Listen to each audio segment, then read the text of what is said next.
5ই August একটা ছুটি ঘোষণা করা হবে, সেটা হচ্ছে ছাত্র জনতার অভ্যুত্থান দিবস হিসাবে পালিত হবে। এটা এবছর থেকে প্রতি বছরই পালিত হবে। সো আপাতত আমার বলবার আছে এইটুকু, আর বাকি বিষয়ে শফিক ভাই আপনি অ্যাড করেন। আজকে আরও 5 আগস্ট, রাইট? ইয়েস।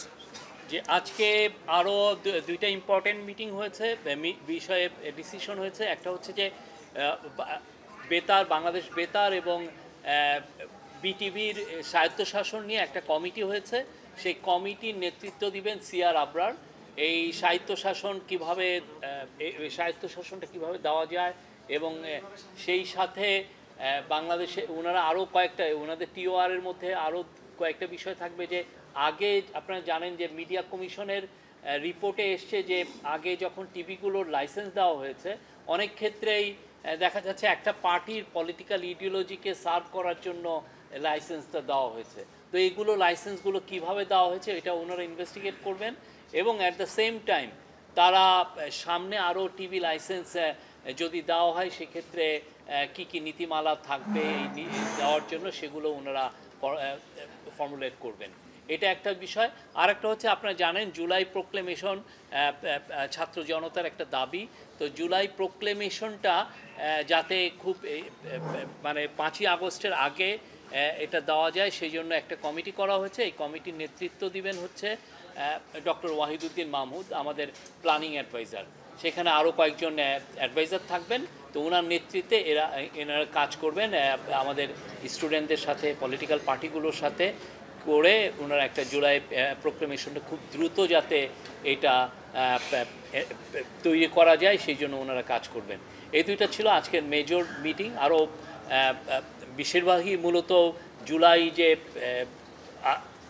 গত বছরে যে জুলাই গণ অভ্যুত্থানে কী কী হয়েছে, এটা কিভাবে রিক্রিয়েট করা যায়, কীভাবে আবার সেই উনি যেটা বললেন সেগুলো নিয়ে মিটিং হচ্ছে। প্রায় 2 ঘন্টার মিটিং, সেখানে 9 জন অ্যাডভাইজার ছিলেন।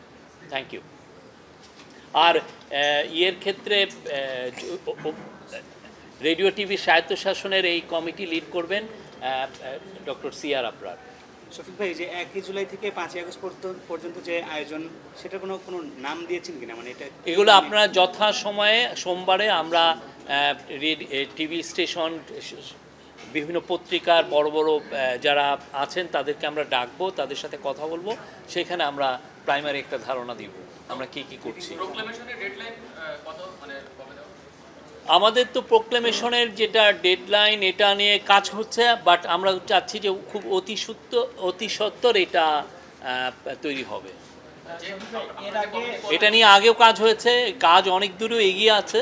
তো এটা নিয়ে এখন আরও ওনারা যাতে তাড়াতাড়ি করা যায় সেই জন্যই ডক্টর ওয়াহিদুদ্দিন মাহমুদের নেতৃত্বে এই কমিটিটা করে দেওয়া হচ্ছে।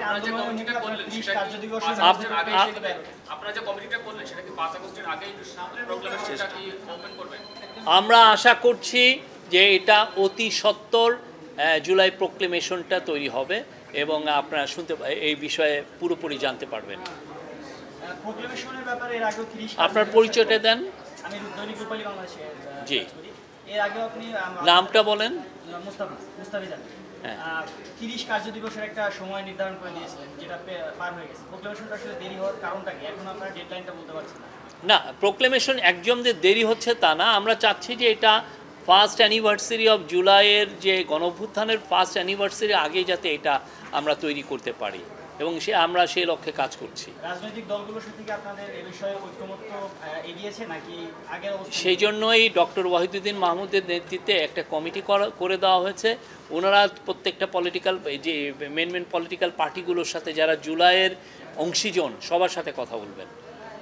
শফিকুল ভাই, আমার নাম হচ্ছে মোহন, আমি একটা মাননীয় উপদেষ্টা বলছিলেন 5ই আগস্ট যে সরকারি ছুটি ঘোষণা করা হলো, সেটা কি এখন থেকে আবার প্রতি বছরই পালন করা হবে এবং এটা নিয়ে কোনো এটা উনি বলেছেন? আমি হ্যাঁ, এই 5ই আগস্ট ছাত্র জনতার অভ্যুত্থান দিবস, সামনে থাকেন তো, সরি, এটা ক্যাবিনেটের ডিসিশন পরে জানানো। 5ই আগস্ট ছাত্র জনতার গণ অভ্যুত্থান দিবস পালন করার আজকে একটা প্রাথমিক সিদ্ধান্ত হয়েছে। রোববারে ক্যাবিনেটে বসবে, সেই ক্যাবিনেটে এটা নিশ্চয়ই পাশ করা হবে। করার পরে এটা গেজেটের মাধ্যমে আপনারা জানবেন। আমাদের আন্ডারস্ট্যান্ডিং হচ্ছে এটা একটা জাতীয় দিবস হতে যাচ্ছে এবং ফলে এটা প্রতি বছরই পালিত হবে এবং প্রতি বছরই ছুটি হওয়া উচিত।